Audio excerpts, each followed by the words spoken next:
بسم اللہ الرحمن الرحیم وتزودوا فإن خير الزاد التقوى۔ اپنے لیے زاد راہ فراہم کرو کہ بہترین زاد راہ تقویٰ ہے۔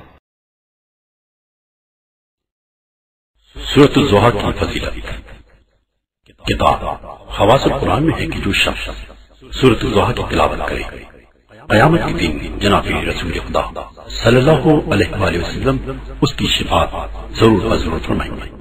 اور اگر سورۃ الضحیٰ کو کسی غائب شدہ بھٹکے ہوئے انسان کے نام پر لکھا جائے تو وہ بھٹکا ہوا غائب شخص صحیح و سالم حالت میں اپنے دوستوں کے پاس لوٹ کر آ جائے گا۔ اور اگر کوئی شخص اپنی کوئی چیز کہیں رکھے اور پھر اسے اپنے ساتھ لانا بھول جائے اور اسے یاد آئے کہ میں فلاں شے فلاں جگہ بھول آیا ہوں اور وہ سورۃ الضحیٰ کی تلاوت کر لے تو اللہ تعالیٰ کی حفاظت میں وہ شے رہے گی یہاں تک کہ شخص جا کر اسے حاصل کر لے۔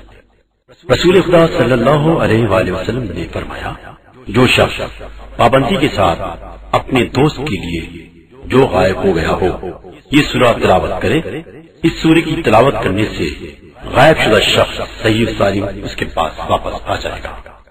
سورۃ الضحیٰ۔ بسم اللہ الرحمن الرحیم۔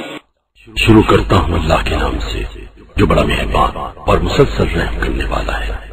والضحى والليل اذا سجى ما ودعك ربك وما قلى۔ قسم ہے ایک پہر چڑھے دن کی اور قسم ہے رات کی جب وہ چیزوں کی پردہ پوشی کرے۔ تمہارے پروردگار نے نہ تم کو چھوڑا ہے اور نہ تم سے ناراض ہوا ہے۔ وَلَلْآخِرَةُ خَيْرٌ لَكَ مِنَ الْأُولَى وَلَسَوْفَ يُعْطِيكَ رَبُّكَ فَتَرْضَىٰ۔ اور آخرت تمہارے لیے دنیا سے کہیں زیادہ بہتر ہے اور القریب تمہارا پروردگار تمہیں اس قدر عطا کر دے گا کہ خوش ہو جاؤ۔ أَلَمْ يَجِدْكَ يَتِيمًا فَآوَىٰ۔ کیا اس نے تم کو یتیم پا کر پناہ نہیں دی ہے؟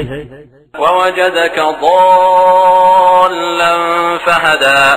اور کیا تم کو گمگشتہ پا کر منزل تک نہیں پہنچایا ہے؟ وَوَجَدَكَ عَائِلًا فَأَغْنَىٰ۔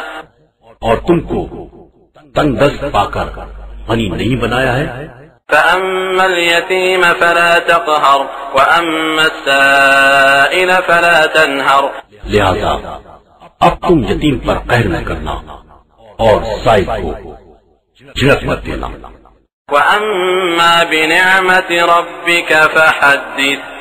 اور اپنے پروردگار کی نعمتوں کو برابر بیان کرتے رہنا۔